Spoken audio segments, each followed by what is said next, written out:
Assalamu alaikum, YouTube көрүүчүлөр, туугандар. Бишкектен келген ушул Новокиргизский породадагы кыргызтай сатылат экен туугандар. Торгашка экен бастырчы бакы. Жашы туугандар 1 жаш. Бияк кайтара бер. Бойлорун туугандар аз бар жогу метрге да салып көрсөтөйлү. Буттарын сору тараптарында көрүп койгула.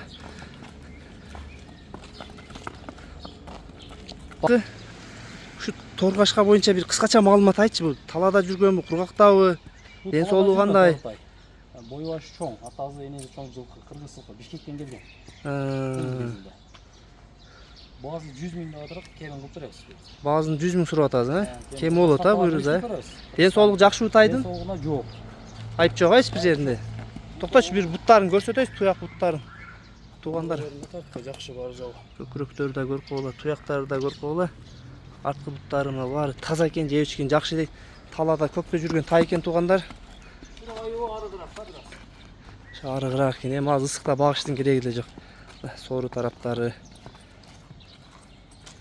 Поставкалар кыласың бак, Айтылган баадан кем болобу? Кем болот. Түшүрүп беребиз. Кем болот экен туугандар, айтылган баадан. Метр салып коелу, сразу боюнда өлчөп коелу.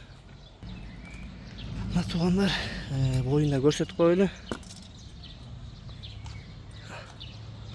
Боюна туугандар ушу метрдегини болжолдоп ала бересиңер. Болду бакы. Адрес аксы туугандар. Тайдын сол жамбашында тамак базылган.